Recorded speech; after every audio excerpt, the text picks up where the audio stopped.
Hi, എല്ലാവർക്കും സുഖമല്ലേ? ഞാനിന്ന് പാവയ്ക്ക കൊണ്ട് ഒരു കൂട്ടുണ്ടാക്കാൻ പോവുകയാണ്. ഞാനിവിടെ പാവയ്ക്ക നന്നായിട്ട് ക്ലീൻ ചെയ്ത് ചെറുതായി നുറുക്കി വെച്ചിട്ടുണ്ട്. ഇതിന് കയ്പക്ക എന്നും പറയും കേട്ടോ.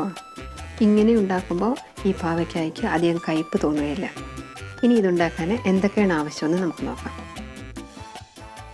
പാവയ്ക്ക ഒരെണ്ണം ചെറുതായി നുറുക്കിയത്, സവാള ഒരെണ്ണം ചെറുതായി നുറുക്കിയത്,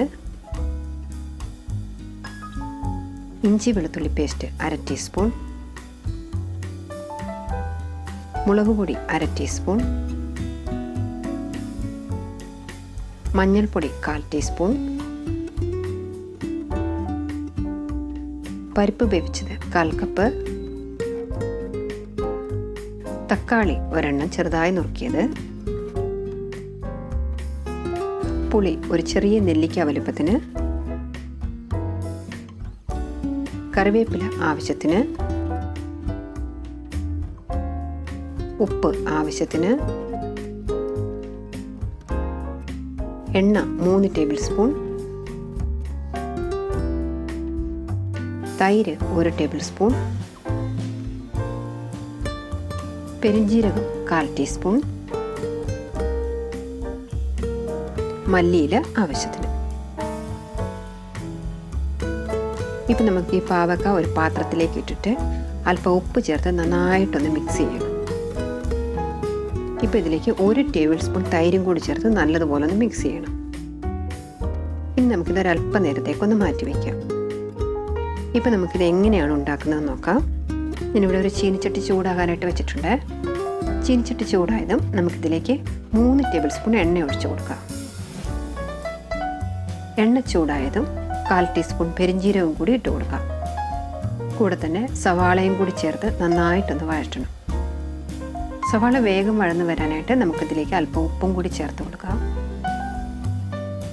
സവാള ഒന്ന് വഴന്ന് വന്നതും നമുക്ക് ഇഞ്ചി വെളുത്തുള്ളി പേസ്റ്റ് ചേർത്ത് നല്ലതുപോലെ ഒന്ന് വഴറ്റണം. ഇഞ്ചി വെളുത്തുള്ളി പേസ്റ്റിൻ്റെ പച്ച മണം മാറിയതും മഞ്ഞൾപ്പൊടിയും മുളക് പൊടിയും ചേർത്ത് നല്ലതുപോലെ ഒന്ന് വഴറ്റണം.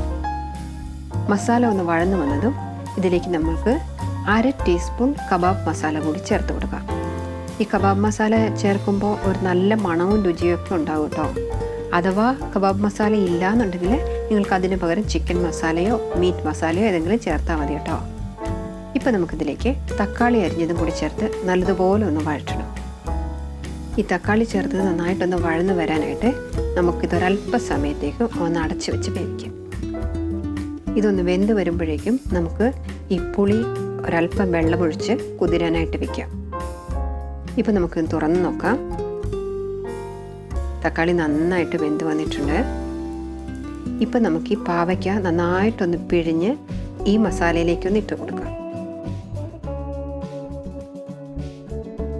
ഇനി പാവയ്ക്കയും ഈ മസാലയും കൂടി ചേർത്ത് നല്ലതുപോലെ ഒന്ന് ഇളക്കി യോജിപ്പിക്കണം. ഇപ്പം നമുക്കിത് ഒരു 5 മിനിറ്റ് നേരത്തേക്ക് ഒന്ന് അടച്ച് വെച്ച് വേവിക്കാം. തീ വളരെ കുറച്ച് ഇടാവുള്ളേ. ഇപ്പം നമുക്കൊന്ന് തുറന്ന് നോക്കാം. പാവയ്ക്ക ഒരുവിധം ഒന്ന് വെന്ത് വന്നിട്ടുണ്ട്. ഇപ്പം നമുക്കിതിലേക്ക് ഈ പുളി പിഴിഞ്ഞ വെള്ളം കൂടി ഒഴിച്ചു കൊടുക്കാം. ഒന്നും കൂടി ഇതൊന്ന് നല്ലതുപോലെ മിക്സ് ചെയ്തിട്ട് കുറച്ച് നേരം കൂടി ഇതൊന്ന് അടച്ച് വെച്ച് വേവിക്കാം. ഇപ്പം നമുക്ക് വീണ്ടും ഇതൊന്ന് തുറന്ന് നോക്കാം. പാവയ്ക്ക ഇപ്പം നല്ലതുപോലെ വെന്ത് വന്നിട്ടുണ്ട്.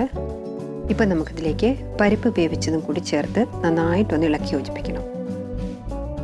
ഞാനിതിൽ പരിപ്പ് അല്പം കൂടുതലായിട്ടാണ് ചേർത്തിരിക്കുന്നത് കേട്ടോ. നിങ്ങൾ ഇളം പച്ച കളറിലുള്ള പാവയ്ക്കയാണ് ഉപയോഗിക്കുന്നതെങ്കിൽ ഇത്രയും പരിപ്പ് ചേർക്കേണ്ട ആവശ്യമില്ല കേട്ടോ. ഇപ്പോൾ ഇതിലേക്ക് നമുക്ക് കുറച്ച് മല്ലിയിലയും കൂടി ചേർത്ത് കൊടുക്കാം. അപ്പം നമ്മുടെ പാവയ്ക്ക കൂട്ട് റെഡി ആയിട്ടുണ്ട്. അപ്പം നിങ്ങളെല്ലാവരും ഇതൊന്ന് ഉണ്ടാക്കി നോക്കുമല്ലോ. നിങ്ങൾക്ക് ഈ വീഡിയോ ഇഷ്ടമായെങ്കിൽ ലൈക്ക് ചെയ്യാൻ മറക്കരുത്. അതുപോലെ തന്നെ ഷെയർ ചെയ്യാനും സബ്സ്ക്രൈബ് ചെയ്യാനും മറക്കരുത് കേട്ടോ.